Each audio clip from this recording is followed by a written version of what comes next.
Welcome everyone for joining in. Today we have a packed house with University of Chicago, Booth School of Business, and the University of Chicago alums, Beller Institute of Technology alums, a few from Food for Life nonprofit here based in Atlanta, and also California Tamil TV that we are live streaming as well. So my name is Vignesh. So I'm going to be your host for today's evening and the organizer. I'm both a VIT alum and a Chicago Booth alum, and I welcome everyone again. We thank you for the opportunity and thanks for tuning in during these tough times. We hope our attempt to spread the knowledge, connect, and share the experience helps everyone. So today's event, we have the guest speaker, Dr. Avinesh Bhar, moderated by Dr. Venkatesh. So Dr. Bhar is very busy. He's been in the front line, working at the ICUs, night shifts, and of course, saving lives. So we thank Dr. Bhar and his team and all the associated hospitals, plus all the hardworking healthcare staff at this critical hour. He and his team are currently saving lives and helping hospitals across Georgia, Florida, and South Carolina. He has agreed to take some time off his busy schedule to share his experiences, spread awareness, and knowledge on this critical subject of sleep, COVID-19, and respiratory related issues. So this event is sponsored by TrillionNext, a digital marketing and SEO services and marketing automation company for physicians and medical clinics in association with Sleep, which is the first integrated sleep and pulmonary telemedicine practice. Simple set of house rules. So feel free to ask questions in the chat sessions. We may not be able to get to all the chat questions, but please do ask. If there are any personal or need individual attention, we encourage you to schedule one-on-one session with Dr. Bhar on his website, www.sleep.com, as SLIIIP. That's 3 I's in there. There will also be a complimentary sleep test that Dr. Bhar has agreed to prescribe for. So you can reach out in the contact us, or and we'll give you some instructions during the sessions to where he will kind of talk about that. All you require is an iPhone for that, and there's a technology by which you could kind of do it. And it's FDA approved, so a doctor will talk about that. All he requires is a first name, last name, date of birth, and country, and he will kind of tell you those details too, and you kind of directly interact with him to give all your personal details. Of course, everyone new joining in or anybody around, please mute your phone and laptops for any background noises. And without much ado, over to you, Venkat.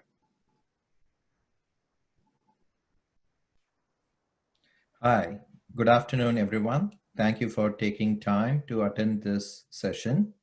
My name is Venkat Bala. I'm owner and founder of VBK Pharma, a health and wellness care provider, mainly involved with the healthcare brands, but most importantly, founder and creator of Mucinex cough cold products in the US. I have US patents and have published data, worked for large multinational corporations, Bayer, Reckitt Benckiser, to name a few. And I have experience both on surface care, personal health, as well as providing solutions for companies that are looking to overcome these challenging times. It's an honor to attend this session. And I would like to discuss and introduce Dr. Avinesh Bhar, who's based in Macon, Georgia, and welcome him to this session. Dr. Bhar, as you're aware about it, has his alma from Washington State University in St. Louis, as well as University of Tennessee, Memphis. He is a Booth School alumni as well from University of Chicago. Given that we are in unprecedented times where our entire life has gone topsy-turvy during this COVID-related shutdown, we have three major principles that are in play. The first one is related to the jobs, the economy. Second one is related specifically to people's and your loved ones' health and well-being. And the third aspect is related to personal well-being and mental health. So an important segue in this discussion is related to sleep, where people have unprecedented times and have high anxiety, because of which it impacts their normal day-to-day routine as well as their sleep pattern. Um, that being said, I would like to hand this discussion over to Dr. Bhar, and welcome, and please introduce the concept that you have presented to. Thank you, Venkat. Yeah, so I think one of the things that we've come across from a sleep perspective has been twofold. One is a personal anxiety related to COVID and how that affects your sleep, the uncertainty related to that, whether your loved ones or you yourself may be infected. It hits home very personally for us, especially on the front lines, just because every time I have a tickle in the throat, it's always, oh shit, this is it, I've got it. And it's thankfully has been a false alarm. And so these kind of personal anxieties does affect sleep. The other aspect that I think gets rather unrecognized is with most of us staying home, our schedules as well have changed. We're not used to the usual day and night variability in our cycles. Most of us are working from home. We have time. We're not expanding our energy as much traveling. There's a lack of exhaustion. We are able to take naps if we want to during the day. Sometimes we are a lot less mobile. And so this lack of sort of day-night sort of variability affects how we're able to fall asleep at night. Most of my patients I've actually come across and spoken through and treated by telemedicine. Main issue seems to be scheduling, which is an interesting thing because most of the time scheduling was an issue when we used to work was related to weekdays and weekends, when your weekday schedule is rather different compared to your weekend schedule. And getting back to work, you'd have something called on a Sunday night, the social jet lag, because on a Friday and Saturday night, you would go to sleep later. And then on Sunday, you try to force your body to go to sleep a little earlier, and your body's not used to it because it hasn't really been awake and hasn't been exhausted enough yet. And so the scheduling has now transferred itself throughout the whole week. And patients that I've spoken to have also had issues when they've gone back to work and complaining a lot more of insomnia and difficulty falling asleep. Then obviously, if you're not falling asleep, your mind tends to wander. And then thoughts about COVID and whether it's safe to go back to work and whether your children, what are they protected? Are your parents protected? And so all these thoughts and the anxiety builds up with that. So I think that's how I've seen a lot of the convergence between sleep and COVID primarily.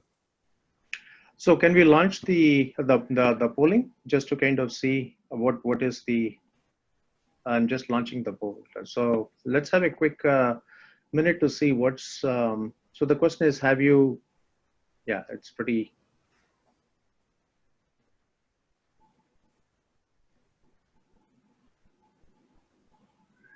I think it has other few 17 seconds or so.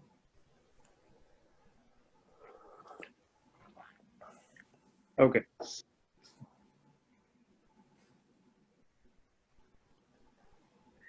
It looks like we have a good count of. And I wanted to add as well that in terms of sleep, how it affects us personally as well in terms of our ability to fend off infections. I think we ignore the fact that sleep is an it affects our immune system and it modulates our immune system positively. So if we have good sleep, it protects us from a lot more infections as well. I'm not just specifically talking about COVID-19, but all sort of respiratory ailments and so on. So I think it's important to focus on sleep as we tend to be a little bit more, I guess, flexible in our scheduling. We tend to cheat and maybe sleep late, not get enough sleep, and maybe try to use naps during the day to make up for it. So these kind of issues in terms of your sleep quantity, not only throughout the 24 hours, but making sure that it's consolidated within a 7 to 8 hour time span is extremely important for us to kind of keep our immune systems up. I'm working night shifts right now, and I've personally experienced that as well. And I know this is more anecdotal, but scientifically as well, it's been proven. But anecdotally, when I'm on night shifts and I don't get consolidated sleep, after a week or so, I tend to get a lot more body aches and I tend to feel not well. So both personally, I've even dealt with patients who've told me that as well. So it's validates a lot of the research that we find. And sometimes research doesn't tend to reflect real life. But I think in terms of the connection between sleep and your immune system, that's something to take seriously, especially if you do have comorbid medical problems, if you have diabetes, high blood pressure, and ensuring that you get good sleep, good quality sleep is even more vital.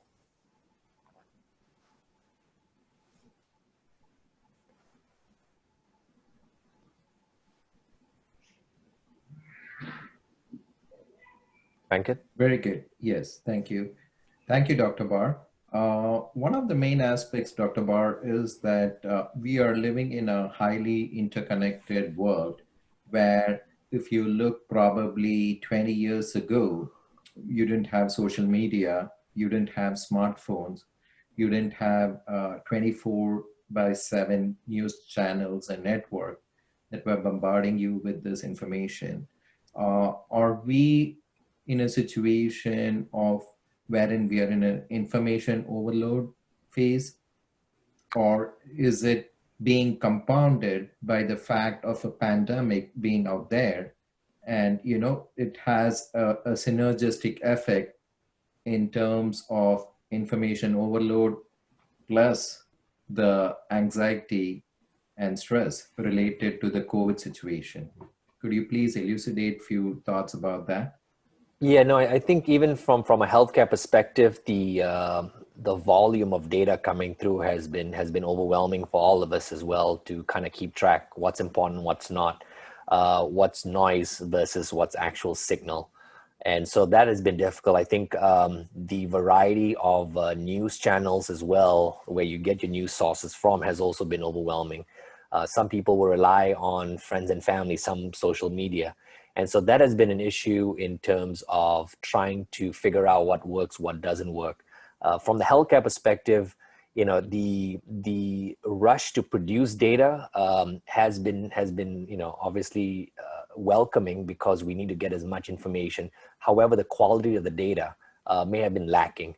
And so there's also the element of human bias. When we interpret this data, we come from different angles, and we have our own biases, we have our own motivations. And so that affects how we interpret the data as well. But I think it's crazy to think just 3 months ago, this was very much a novel disease, and I feel like a veteran now of the disease in just a short 3 months. So it's the amount of data that we've had to digest is overwhelming, and we found there's a lot of issues in the initial data that came out, just because the quality of it and us understanding how the disease propagates and so on. And I think that will continue to change. I think we like certainty. I can tell you that we're not going to get certainty. The idea is to ensure that we protect ourselves, protect our loved ones. The suggested mechanisms of hand washing and ensuring that you wear a face mask when you're out in public, avoiding large gatherings at this time, especially if you have a comorbid medical condition, is still vital. There's no real silver bullet to all of this.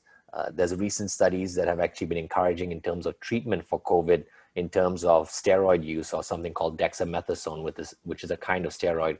There was a study that was done in England, and that has been highly encouraging in terms of mortality benefit. The initial studies that came out for other drugs and so on haven't been all that great, but at this time, we're not holding back in terms of trying to decide what to use and what not to use. We tend to throw the kitchen sink. So my background, being a sleep pulmonary and critical care physician, I work in the ICU as well. So I kind of straddle both worlds. And in the ICU, a lot of the patients that we see are highly ill and on life support and mechanical ventilation. And these patients, we generally will throw the kitchen sink at them. So we'll give them remdesivir, we'll give them convalescent plasma, we'll give them dexamethasone. And if some hospitals have access to IL-6 inhibitors, which is an anti-inflammatory drug, we also throw that at the patient. I think at this point, until we get true data about whether the cocktail works or doesn't, a lot of people are just throwing the kitchen sink at them. So I think there is, that's the problem that we face on the front lines, is that we can't figure out what data is real, what's not. And the general public, I think, is grappling with that even more because of the anxiety related to a lot of the uncertainty, but also the sources of information that you get.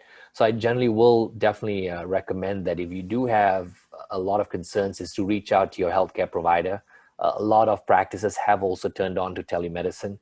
We've been doing telemedicine even before COVID, but that was more of a personal move in terms of where I thought that healthcare had to go, and that's worked out well so far. So I had patients who reached out to me with questions, and my biggest takeaway, apart from obviously the general recommendations, which is mask and hand washing and social distancing, is to also set up a plan for you and your family, making sure that you know who your primary care doctor is, making sure that you have your health information in one place, making sure that you relate to your loved ones in terms of if you get sick or if you need to get tested, where can I get tested at?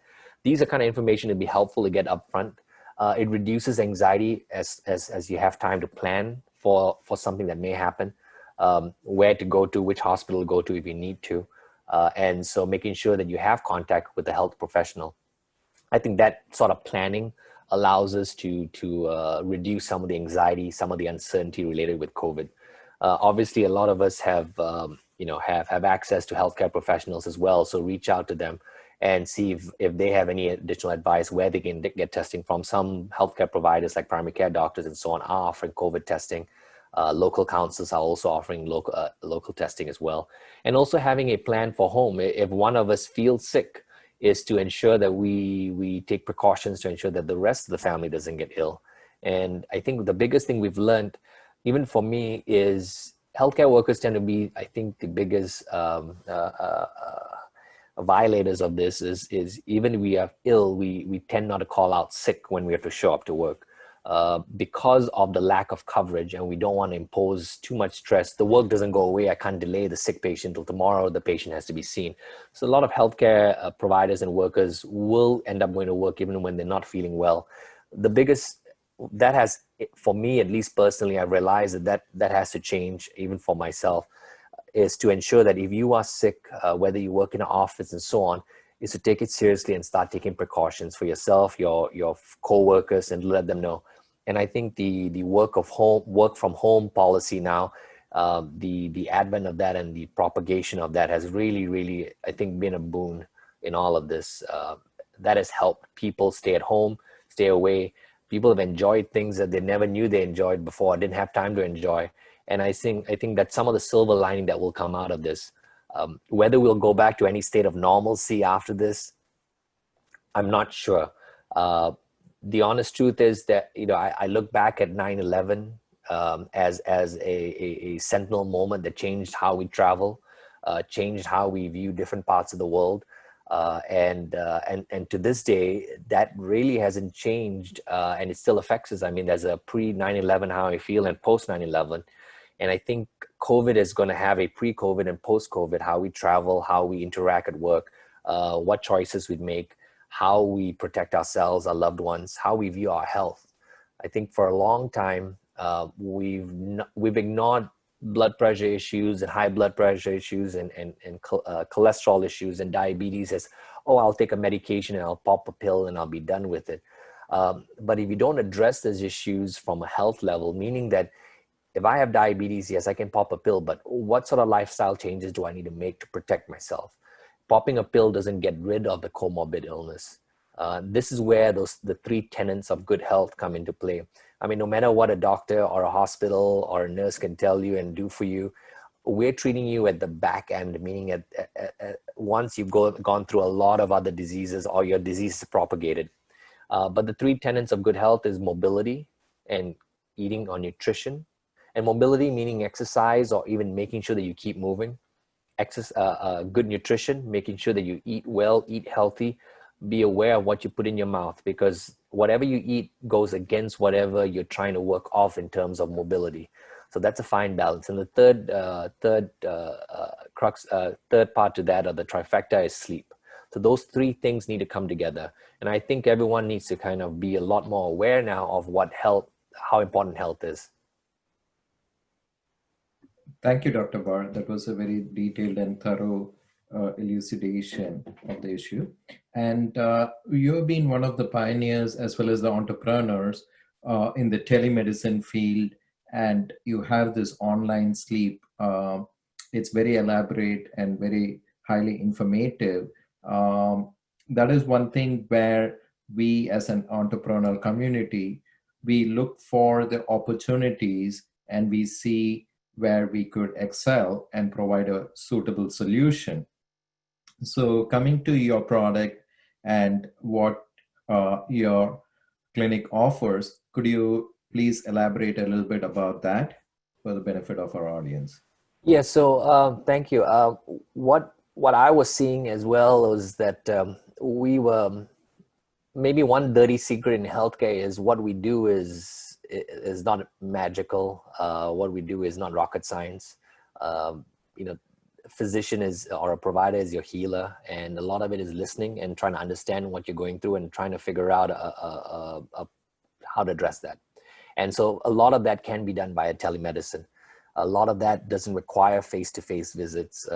Being based in Macon, you know, I came here a few years ago because of my visa, and I ended up staying. But what I've seen really is I've come across patients who travel half an hour, 45 minutes, over an hour to come and see me.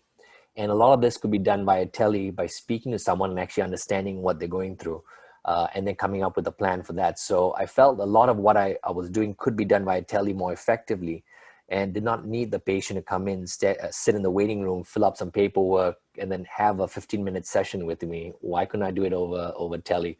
And so I was seeing a lot of trend in terms of telemedicine for primary care, which is your doctor that you go to for coughs and colds and aches and so on, but didn't see that for specialist care. And that's why I felt that we needed to, if we were really serious about moving the medium of healthcare to be a lot more, I guess, democratic in terms of access, the primary care providers online had to be supported by specialists online. And so that's why I brought my specialty of sleep medicine and pulmonary medicine via sleep.com, and to bring that to patients. But I wanted patients to understand that telemedicine is not I guess, a second choice.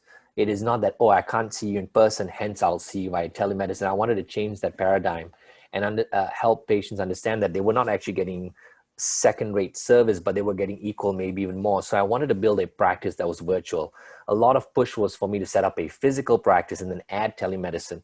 But I think a lot of us know that if you build stuff, if you don't build it with virtual first, your patient touch points or your customer touch points changes, how you view your interaction with your customers changes. So I wanted to make sure that we were online first.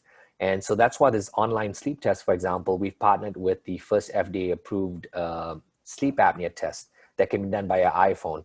Currently, most sleep apnea tests have to be done by an in-lab study where you have to go into a sleep lab and you have to be all put up with sensors and monitors, and or the home sleep study. However, the online sleep test is I will prescribe you, once I evaluate you and I prescribe you a test, you literally have to download an app and you switch it on at night when it's plugged in, and you switch it off, pause it in the morning, and within 30 minutes, I get a readout of your report, and so do you. And I think that's very important because I think healthcare has always been sort of a pre-Copernican state, where a lot of it has revolved around the healthcare system, around the physician or the provider, but not the patient. And, you know, patient's information, you have to kind of, you have to go jump through hoops to get information. But having that information, that report sent to you immediately the same time your physician or your provider gets it, is a huge change. So those are one of the things, or innovative things, that we're trying to do. The other things as well, we bring online pulmonary rehab. So a lot of patients with asthma or COPD or bad lung disease like lung fibrosis require rehabilitation. And most of these concepts have been based in hospitals or healthcare system. They'll have a sort of a gym for pulmonary rehab, and patients would have to travel there. But if you're short of breath and you have breathing problems as well, having to travel 3 times a week to go for a session for 12 weeks seems incredibly torturous for most patients. And so what I want to do is ensure that my patients had access to that online. So we teamed up with a provider based out of actually my alma mater in WashU in St. Louis. And they've brought together physical therapists and occupational therapists and respiratory therapists to come up with a very comprehensive program to provide online pulmonary rehab, which has been great. So I think a lot of my patients now actually have access to more health than they did before, just because we've looked at it from a virtual perspective, and I've been out there looking for how do we deliver care that isn't second rate, but is actually how people want to, how they would want to receive care in the future, and knowing full well that they have a full compendium of support to receive care regardless of where they are. So I mean, having to take a half day off to skip your work and to see your doctor and so on, I think in a decade will seem like such a crazy idea. But that, you know, I don't want to take away from the fact that in-person visits are still vital. There are patients who are complex who need in-person visits. So I don't want to take away from that, but I think a large portion, and I'm talking about 80%, 90% of healthcare or medicine can be delivered via tele. So that's, I think, with COVID and so on, in terms of risk of infections. And it's crazy. Again, most of my patients have lung disease and lung problems, and they'd be in a small little waiting room waiting to see me. And you think to yourself, well, that's a risk to them to actually come in and actually spread the disease as well. So I think COVID has brought that to the forefront of how we should maybe change healthcare delivery, probably for the better.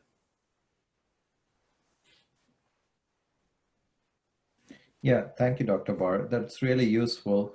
And of course, this is definitely going to be a game changer. I mean, when you do a SWOT analysis, what are your strengths, weakness, opportunities, and threats? That typically is like a line item in a business plan that is presented to the investor group. But in this particular case, we are living through one of them, wherein there are three main aspects, as I said. One is the economy, second one is the family and the relatives and near and dear. And third is the future, how things are going to happen. And as you said, rightly, 9/11 was a completely different scenario post 9/11 versus pre 9/11. I'm sorry, the air travel in the US. So that being said, what do you say would be the three main areas of focus specific for your particular sleep test that you conduct? I mean, if the people who attend this seminar or who see this video online, what would be their three main takeaway from this? Like, how do they reach out to you and what do they need to do? Sure. I mean, so you can reach out to me via social media. We're on Twitter. So look up Sleep, SLIIIP. We're on Twitter. We're on Facebook, Instagram. I'm also personally on Twitter. So you can reach out to me at Avibhar, AVIBHAR. And actually, Twitter it cuts both ways. Some people like it, some people don't. For healthcare, it's been huge. You spoke about social media kind of drumming up some of the issues initially in terms of how we get our information. But a lot of the initial alarm bells that were rung for COVID actually came through Twitter. And a lot of smart people who are not with healthcare backgrounds, but people who are analysts and so on were starting to look at the data that they were getting and started informing the rest of us that there was something coming. So, I think one of the key takeaways I've taken from that is that social media, while there's a lot of the signal to noise ratio sometimes is poor, if you do follow sources that are reliable, that are smart people that you can rely on as well, that becomes a huge boon. And so I think the information we've gotten as well through Twitter in terms of the vibrancy of the debate has helped. So yeah, so if you want to reach out to me, that's a great way as well. You can even email me at info@sliiip.com if you have any questions. But if you feel like you need to schedule a visit as well, just go to the website, sleep.com, and schedule a visit. I'll be happy to see you. We accept all commercial payers and so on. So if you or your loved ones have any questions, I'll be happy to go through that with you and see if there's, sometimes it can be a second opinion. Sometimes it's also a concern that you haven't gotten answered. The ability to get a sleep specialist is also difficult because there are not many of us around. It's a rather new field. And so where you're based out of, and you may not have a sleep specialist close by, or you may not have a visit that can be done quickly, either online or just, the waiting period may be long because of demand supply. Going to booth, I think demand supply has changed the way I say that now as well and think about that. But Yeah, so I think, having reaching out to us, if you need any questions answered or your loved ones, we'll be happy to help you with that. We do also produce blogs, so if there's any questions, I try to answer them as well, especially when I start getting questions that I think need to be answered. The idea is I don't want physicians or providers to be gatekeepers to good care. I think we have to democratize access to that. There's never going to be enough providers around for all the illnesses that we face. And so all this worry about shortages and so on, I think it alerts us that we can crank out as many doctors or nurses or nurse practitioners as we want to, but we really need to put information in the hands of the public. And so that's why it's important for physicians and providers out there to actually be a lot more active on social media and be reachable. Even in my old job as when I was employed by a healthcare system, it took me over 6 months to get an email address for my practice, because the number of barriers that I go through and so on just to get an email address is huge. And that was the first thing I said in my practice. Patients need to get in touch with me. And, people are always worried about HIPAA violations, but HIPAA violations really are how I deal with your information. Am I sharing that with other people that I shouldn't be sharing that with? And as long as we conduct it over media that is encrypted, so all my email inboxes are encrypted. The telemedicine site as well that we conduct the visit on as well is encrypted. And so you have privacy in that sense. So I think, how we interact with the public is important. So, if you want to reach out to me via social media, that's fine. If you have personal questions as well via email, that works. And obviously setting up a visit via the website as well is equally applicable. Okay, thank you, Dr. Bhar. I would like to open up now for any questions from our attendees. You can feel free to type in your questions in the chat window, and I'll be able to read them out loud for benefit of our online viewers, and we can go through the list. Okay.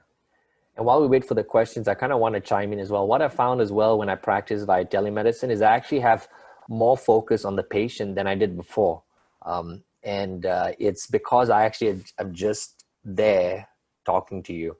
If I'm in my clinic and I have a waiting room that's full and I have my nurses walking by trying to schedule or talking to a patient or asking for this lab results and so on, and my mind is always distracted, always trying to see, oh, there's 5 more patients outside. Ooh, what time is it now? And so all of that sort of pressure actually changes my interaction with patients. So that's something that I really enjoyed about my shift to doing telemedicine, is actually just the one-on-one ability to focus on and listen and heal, hopefully. Yeah, that is a very good observation, Dr. Bhar, because I have seen with the recent electronicization of medical records like EMR and test results, as well as the one-on-one interaction between the doctor and the patient being impacted in a general a physical office environment. When I did do the telemedicine with my primary care physician, I could get his undivided attention for that 10-15 minutes of time, which I couldn't in my previous visits to his office in person. So I could vouch for that and say that, yes, I've had that personal experience wherein the physical presence in a physician office with so many things that are happening outside the office. Yes, exactly. It has a very greater impact on the doctor and the physician who's tending to the patient as compared to through telemedicine. Yeah, and so I think to add to that as well is I think the one of the biggest barriers have been health systems and also physicians themselves not wanting to change, because the current system was set up in such a way that everyone was happy the way things were. Patients were not so much happy, but they didn't really have much of a choice. And I think physicians and providers sometimes give ourselves too much credit in terms of what the physical examination does. It takes away from the actual listening and understanding about what's going on. I'm not saying that we are therapists in terms of just listening, but actually when we talked about focusing on the patient, understanding what their problems are, how we address it actually changes dramatically. When you're in the room as well, when you come in and see a patient and so on, there's the interaction is completely different. When you're doing it via telemedicine, it's also been very different in terms of what I absorb from patients and how we communicate. So I think that has been a new thing. And I think, like I said, the barrier has been mainly a lot of physicians, even that I interact with, don't think telemedicine works. And it's odd because I think they give themselves too much credit in terms of what the face-to-face visit does for the patient. But I think the COVID-19 pandemic, I think one of the silver linings is obviously the fact that people have been forced to embrace telemedicine. If you speak to rural health practitioners, they've been doing telemedicine for years, and that's the only way they've had to receive or deliver to care. So they've been on board for a long time. So hopefully this changes the dynamics and allows patients to be, I guess, more. I don't like maybe the word consumerism. Some people find it offensive sometimes in healthcare, but I think it's a good thing when we actually look at a patient and try to figure out what the customer pain points are and how to deal with that best, rather than going, you're patient, I'm provider, this is the relationship, but actually understanding how best to deliver care. So yeah, sorry, we'll go to questions. Yes, thank you. It's more of a customization and individualization of the patient-physician relationship as compared to a marketization or commercialization aspect of it. I think so. What you're trying to say is the customization for a patient-centric point of view.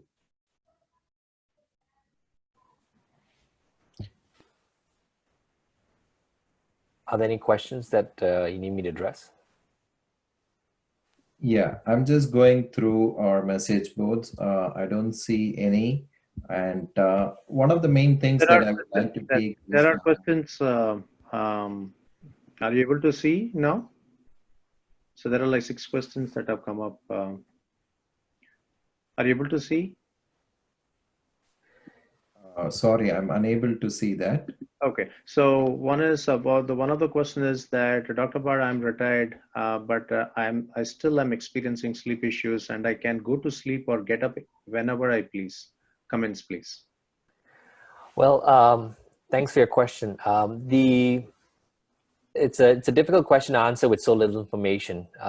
It depends on what your routine was before, what your routine is now, what medications you're on, what that can affect you. Sometimes the food that we eat can affect you as well. Weight gain can affect sleep as well. And so there's a myriad of possibilities that affect your ability to fall asleep and stay asleep. At times, as we get older, there are other medical conditions that may come up that cause you to have issues related to sleep itself, whether it's a breathing issue or a neurological issue or pain issues. So these are all symptoms that do come up that affect our sleep. And regarding the sleep test that you asked about as well, it can be done in an iPhone. The reason is it was interesting because why the sleep test that I'm prescribing is, and we're actually, just to give you an idea of how slow doctors are to embrace technology, we're the sole exclusive telemedicine providers of this test. And so what I found out from the owners of the test was that it can only be done on the iPhone because the iPhone is very strict in terms of their sensors and their mic and monitors. What the test does is actually measure or listen to your respiratory effort, and based on that and through an algorithm, determine if you have risk for sleep apnea, whether you're high risk or low risk. And so the Androids, though, comes in various forms and types, and their mics and so on may differ. So the reliability of it or the reproducibility of it was lacking. So that's why it's FDA approved only for your iPhone. But if you all have a family member in your household itself that has an iPhone, you can open the app on that and register on that and use that for your sleep test overnight. So that's one way to address that. Okay. And that has to be prescribed, correct? Yes, it has to be medically prescribed. Yes. One important point that we want to tell all our viewers is that we cannot prescribe anything. We are not doctors, at least myself personally and the host. But what we would like to channel our discussion is that we have a physician. He has worked real time in COVID situation, as well as he has a platform for providing telemedicine, and one of the specific areas is specific to sleep and sleep apnea. So if there is any medical related questions or technicalities, please direct that question to Dr. Bhar. Yes. And Going I'd to like to the go next ahead and address question. the question as well. When do you advise a sleep test? And I think that's a very important question. It differs in terms of how the issue affects you personally. There's no sort of a cookie cutter sort of response to, if you have it after 7 days, then call me. But more importantly is how it affects you. Sometimes some sleep issues, waking up, we tend to wake up once or twice a night, and that's normal. People are worried when that happens, but it's more than normal for people to wake up once or twice a night. The ability to fall back asleep again, that's important. Now, if you are up for 15 minutes, 20 minutes, let's say, but you're able to fall back asleep again, but it doesn't affect your mental health, your state of being the next day, then again, it's not so much of an issue. I wouldn't really address that immediately, unless, of course, it persists as well. So the severity of it, how it affects you and your rest of your life is important. The number two thing is also time. If it's been around for a couple of months or over a month, if it's not related to any sort of acute stress, for example, if you have job stress or your child's going through an exam or someone's ill in your family, if it's not an acute period, but it continues to propagate past a month to 2 months and so on, that's when you should seek help. And like I said, going back to the first one is how it affects your daily life. Because if it affects your daily life, I had a patient who reached out to me within 4 days of having a sleep issue. And this was the issue I was explaining, which was her scheduling pre-COVID and post-COVID. When the lockdown had been reversed and relaxed in Georgia, she went back to work, but she had a lot of sleep issues because her sleep schedule had not really been set before work. Like up to that Sunday, she was still sleeping the way she normally did during the lockdown, where she had a variable sleep schedule. And on Monday morning, when she woke up, she was exhausted. Same thing happened on Tuesday, Wednesday, and she was like, I can't work like this. And she got in touch with me by a Thursday. So I think it differs for how the sleep issues affect you. I find another component to that is, as human beings, we tend to rationalize. I do that all the time. I do that every day, probably every minute, every day. And we tend to subscribe. So whether you're short of breath for when you walk up a flight of stairs, I've just put on weight, or I'm getting older, and so on. I think we do tend to ascribe all these issues and rationalize it away. Or you're waking up tired, but then you're like relying on coffee, or you need a shower before you really feel awake. But understanding full well, when you fall asleep at night and if you wake up and if you get the right kind of sleep and the right amount of sleep, you should wake up pretty awake in terms of your ability to feel that you're alert and so on, and you shouldn't feel groggy. So I think a lot of this is actually being honest about how you feel and how sleep or any respiratory issues affect your actual daily life, without trying to just rationalize it away, just going, it's old age, or it's just this, or it's just that, especially if it continues to propagate or perpetuate. So I hope that answered your question. So one of the questions is about, could you address information overload? I am told that falling asleep suddenly is a stress response. What is the best way to combat that? Switch off your phone. That would be the easiest way to do it. I would say go to reliable sources in terms of where you get, I think Johns Hopkins has a great website for COVID related news. If you want to, I tend to stay away from US, I hope I don't offend anyone, but I tend to stay away from US related websites and news sites because I think there's more hype than actual fact. I'm a big believer in BBC, so that's my personal choice. But I tend not to, I don't read any of my mom's WhatsApp messages on COVID because I find that seems to be counterproductive. But yeah, so I think in terms of stress and information overload, I think one thing is important is to try to avoid anything stressful about an hour before bedtime. If we find, now this may not work for everyone. Some people can watch things that are morbid and crazy on TV, and then you switch out the TV, they go to bed, within 10 minutes they're asleep. And God bless those people, lucky for them. And some people need an hour, half an hour to wind the body down. So I think in terms of if you're feeling stressed, whether it's work related, whether it's COVID related, is to have that hour before bedtime that you try to disengage from social media, disengage from TV, try to do things that are relaxing, kind of get your body, mind into a sort of relaxed state. And it's important for us to pick, I think the one thing that I find is human beings are very socially social animals, and they like socially acceptable times to fall asleep. They think everyone falls asleep at 10:30, so I must fall asleep at 10:30. So my winding down period must start at 9:30. But that's not really the case.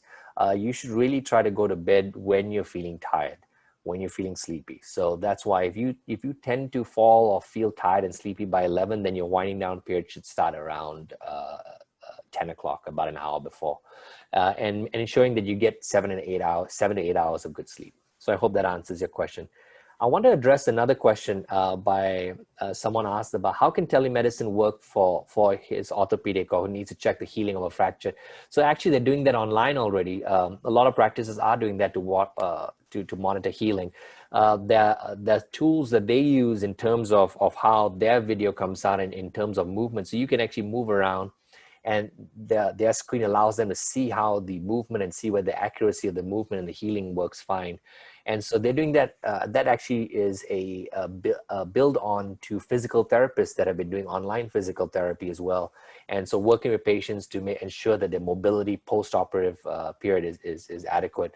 So I think for your orthopedic doctor as well is great. I think in terms of not having to go in for a visit and him having the choice, or him or her having the choice to go, yeah, your healing is not going as planned, let's bring you in. I think that's a huge thing. So imagine that you may save a large majority of your patients taking time off from work or loss of productivity that way, or not able to pick their child up from school because they have a doctor's appointment. And so just going back home, switching on the iPad and actually moving around and just showing the doctor how the leg moves and so on is huge. And in terms of how they're weight bearing and so on. So I think us as physicians as well, we need to adapt and change the way we physically examine patients. So that's something upon us. And I think we have to start changing our ways. And I'm glad COVID has forced us to embrace telemedicine, because now people have to be a lot more innovative and change the way they deal with patients. And you ask about endocrinologists as well. Your vitals can still be done via its CVS at Walgreens. You can check your blood pressure, you can check your heart rate. There are now technology for you to even check your temperature and so on, all within one product. There's these products online. I think there's one called MedWand, MEDWAND. But they're doing really innovative stuff in terms of how you can take all these vitals at home. But again, if you don't have access to that, you can go to your local drugstore or pharmacy and get that done. You can even buy it online and get it delivered the very next day via Prime on Amazon, blood pressure measuring cuffs and so on. So if you have any comorbidities or medical problems that need addressing, I think investing in all of those tools might be helpful. And you can relay that to your doctor and actually monitor that easily. So I think how we use technology and how we embrace telemedicine, I think is going to help us a lot. I think you can go through whichever questions that you feel. We have 10 minutes more left. You feel whatever okay. is. Yeah, so there was a question, anonymous question about sleep apnea. Yes, it's more prevalent in men. It does seem to affect men more at an early age. Women tend to catch up, unfortunately, after menopause. The estrogen the estrogen hormone itself seems to be somewhat protective against sleep apnea in terms of its keeping your muscles of your airway open or stronger.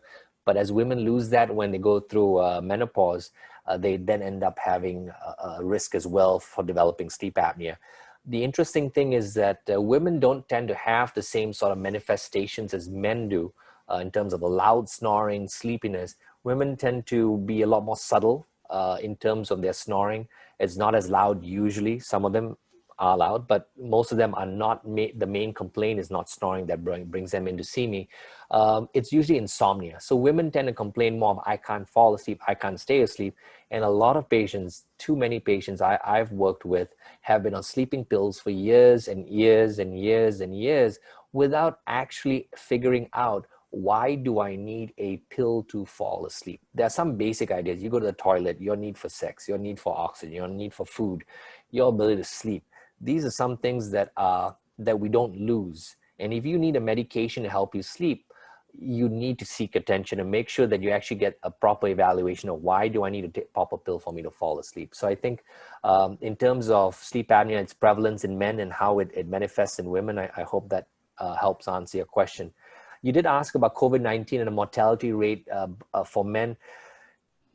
I'm not sure. I think it's also an issue with comorbidities as well. I'm not sure the data truly is clear. And I think a lot of the information that we have out there is still murky. So I'd rather not comment on whether it really is affecting men much more until the dust settles and we have a better kind of a global view about how this disease affects. Because even right now, when we say things like COVID-19 affects patients with diabetes more, it is not a blanket, it cannot be a blanket statement, because someone has mild diabetes doesn't have the same risk factor as someone who has really bad diabetes. So I think stratifying how bad your diabetes is as well may be an issue. So I think trying to figure out whether sex differences or gender differences may affect, I think we won't really know for sure until down the road. I was asked about in terms of well-being, would you recommend taking sleeping pills? I think I kind of answered that question as well. I think sleeping pills are a good tool to use short-term when you need it for example, if you have jet lag, if you have, a lot of times patients have issues even with the daylight savings time and your ability to adapt to that.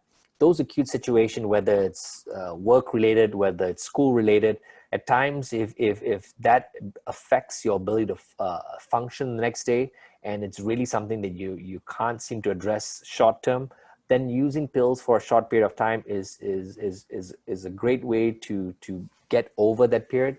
But it shouldn't be something long term. And I say shouldn't, and I don't mean that as a blanket statement as well. I have patients who have something called primary insomnia, and it's family related, or it's related, and I don't mean family related, but it's more genetic related, but also patients who've had this since they were very young and struggle with sleep, and they've tried everything. And yes, in those cases, long-term sleeping pills are useful in terms of helping them with sleep. But I think just popping a pill long-term to fall asleep without addressing what causes it. Again, there's all these different diseases that we are learning now. Sleep medicine is really in its infancy compared to a lot of other fields in medicine. And we're finding that, in terms of restless legs is one cause of an issue. Sleep apnea is another cause that causes us not to sleep well at night. Different reasons in terms of our scheduling. The medications we take so many medications now more than ever, and we're learning how these medications actually affect our sleep. And we think, well, if it's a doctor prescribed, then it's a drug. But if I go to a Chinese sensei, or I go to a alternative medicine, or I go to an Ayurvedic doctor, that's natural. That's bullcrap. That's still a chemical that you're taking in your body. So, and that still has an effect on you. One is not any better than the other. I think alternative treatments are useful if it works, but to be cautious as well, because the difference is alternative treatments haven't gone through the rigor of scientific randomized control trials. And so you may be taking something that affects you and you may not be aware of how it affects you. So be cautious of alternative therapies. I think they work well, especially if it works for you. People take chamomile tea, people take melatonin, people take various kinds of means to help them fall asleep, sometimes especially if they're going through a phase where they can't sleep. And I think it's more so much a personal opinion rather than me telling you exactly what you should take at times. So what works for you is good. You shouldn't be taking it long term. If you start taking something long term to help you sleep, then you should reach out to a sleep physician. Let's have a last round of questions.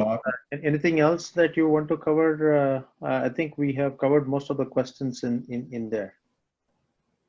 Yeah, there's another one here about a question about CPAP use and so on. Yes, I think if you have been using CPAP and you're comfortable with it, you don't need a repeat sleep study. There's no real reason to go through regular sleep studies. Now, again, if you're honest with yourself and you say, well, I was sleeping just as well as I did when I first started the CPAP many years ago, then that's great. Keep to that. If things have changed, then address that. Again, making sure that you're honest and actually understanding how that affects your life, because I think a lot of us tend to use busyness or have busyness as an excuse. I've got too much to deal with right now. I can't think of that, or I can't deal with that. But I think how sleep affects your even your executive functioning is huge. And that's where a lot of patients of mine as well are executives that have fatigue as a problem and productivity as a problem. And so you have ensuring that you're honest with yourself about how you feel and whether you're addressing some of the core issues that your life has, and not just saying, well, I'll deal with that down the road. I think it's important for us to address that, especially when sleep can affect us, increase your risk of heart disease and strokes and so on. And I think, again, bringing it back to COVID, we're seeing a lot of needless deaths right now. A lot of patients have died. The death counts just in the US are over 130,000. That's just a crazy number. And most of them have been elderly and people with medical diseases or health problems. So, stay healthy, ensuring that you address your health issues early on. This is not, health issues not something you deal with when you're older or when you're retired, but you need to address it right now.